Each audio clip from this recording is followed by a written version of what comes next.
عزت مآب جناب وزیر اعظم آزاد حکومت ریاست جموں و کشمیر چودھری انوار الحق صاحب سے درخواست کروں گا کہ وہ آئیں اور آپ سے مخاطب ہوں۔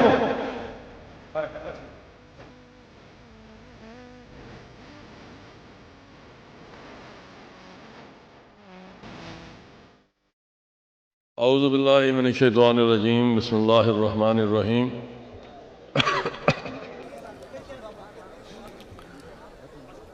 محترم امیر جماعت اسلامی پاکستان حافظ انجینئر نعیم الرحمان صاحب، امیر جماعت اسلامی آزاد کشمیر برادرم ڈاکٹر مشتاق صاحب، سٹیج پر تشریف فرما جماعت اسلامی کے زعماء، جملہ شرکائے کشمیر مارچ، السلام علیکم ورحمۃ اللہ وبرکاتہ۔ خرابی صحت کے باعث میں کوئی لمبی بات نہیں کر پاؤں گا، لیکن اس کار خیر میں حصہ لینا میرے لیے واجب نہیں فرض تھا، اس لیے میں آپ کے درمیان موجود ہوں۔ تحریک آزادی کشمیر کے لیے جماعت اسلامی کا کردار کوئی ڈھکا چھپا نہیں ہے۔ میں پوری کشمیری قوم کی طرف سے اس پر امیر جماعت اسلامی، ان کے کارکنان، ان کے شہداء اور ان شہداء کے وارثوں کو سلام عقیدت پیش کرتا ہوں۔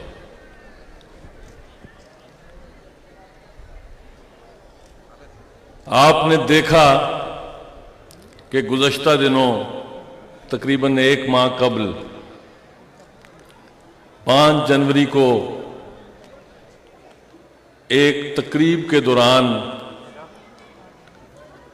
وزیر اعظم آزاد کشمیر نے واشگاف الفاظ میں اخلاقی، سیاسی، سفارتی حمایت سے ایک قدم آگے جہادی کلچر کو اپنانے کا اعلان کیا۔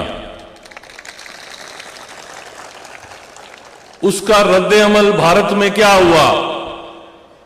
بھارت کے وزیر دفاع راج ناتھ سنگھ نے مقبوضہ جموں کشمیر میں اخنور کے مقام پر خاکسار کو مخاطب کر کے یہ کہا کہ ریاست جموں کشمیر کا غیر قانونی وزیر اعظم یہ کہتا ہے، اپنے گریبان میں جھانکو راج ناتھ سنگھ، تم گجرات کے جس کسائی کے وزیر دفاع ہو، تمہیں کسی کو غیر قانونی کہتے شرم نہیں آتی؟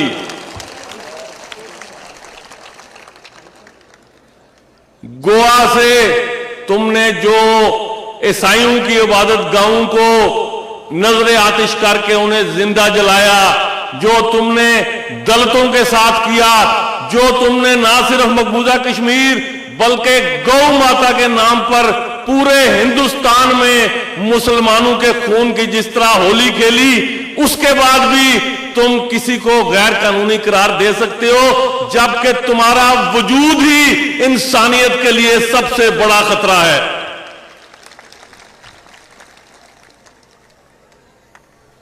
میرے ایک عزیز نے سٹیج سے یہ بات کہی،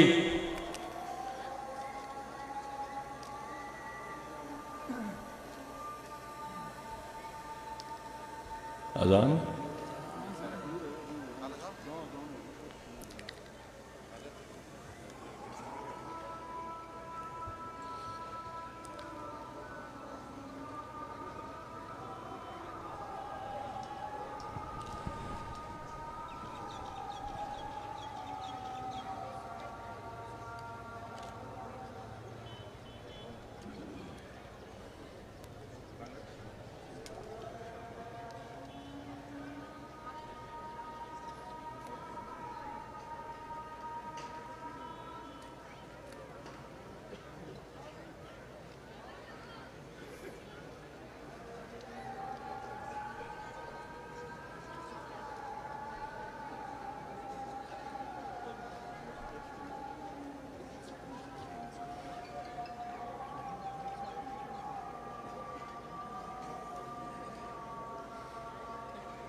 میں یہ عرض کر رہا تھا کہ میرے ایک پیش رو مقرر نے شاید اس طرف نشاندہی کی کہ عسکریت شاید جماعت اسلامی کے آئین میں لکھی ہے، باقی کسی کا اس سے کوئی تعلق نہیں۔ اب وہ وقت اور مقام ہے کہ جس کے لیے اس بیس کیمپ کی تخلیق ہمارے آباء و اجداد نے اپنے خون سے تحریر کی تھی۔ یہ خطہ خالصتاً ایک مقصد کے لیے حاصل کیا گیا تھا، اور وہ مقصد کیا تھا کہ یہاں پہ ایک ایسا نظام حکومت قائم کیا جائے گا کہ جس کی بنیاد پہ ہم مقبوضہ جموں و کشمیر کے عوام کی نہ صرف اخلاقی، سیاسی، سفارتی حمایت کریں گے، بلکہ اگر ضرورت پڑی تو پوری قوت سے عسکریت کا سہارا لے کے ہم انشاءاللہ اس جدوجہد آزادی کو کامیابی سے ہمکنار کریں گے۔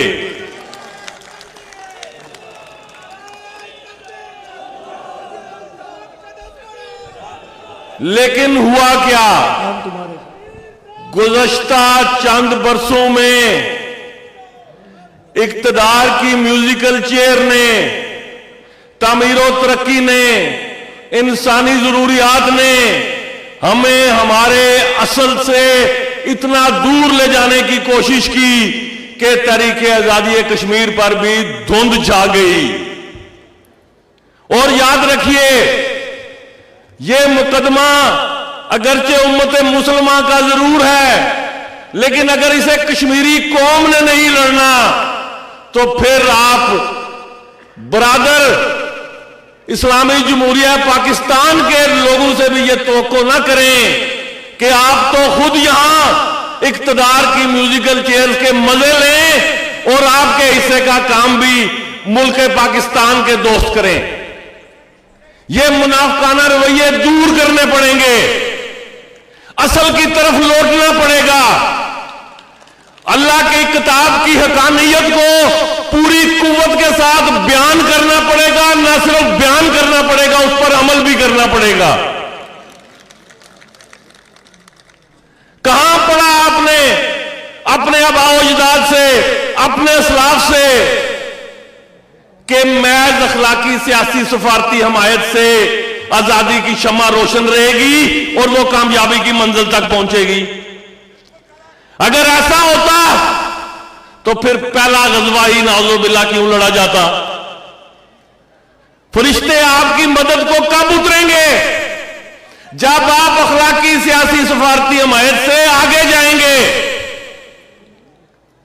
یہ مقدمہ اگر وقتی طور پر تھوڑا سا کمزور بھی ہوا تو الحمدللہ اللہ نے اس کشمیر کی غیور دھرتی میں ابھی بھی وہ بیٹے پیدا کیے ہیں کہ جو اللہ کے دین کی نصرت کے لیے اپنی جانوں کو ہتھیلی پر رکھ کے انشاءاللہ نریندر مودی تمہاری بھارتی فوج کے ساتھ نبردازماں ہونے کے لیے پوری قوت سے تمہارے ساتھ ٹکرائیں گے۔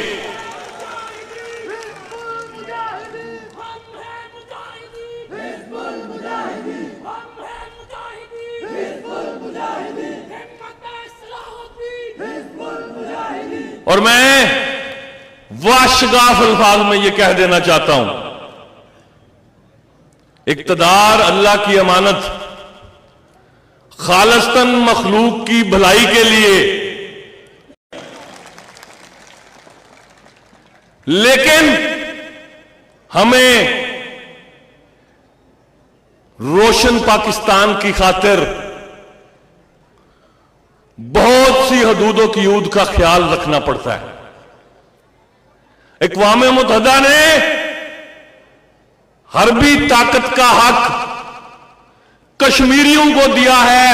بین الاقوامی قانون یہ کہتا ہے کہ آپ ہندوستان کی ریاستی دہشت گردی کو روکنے کی خاطر اپنا حق دفاع، اپنا حربی حق استعمال کر سکتے ہیں۔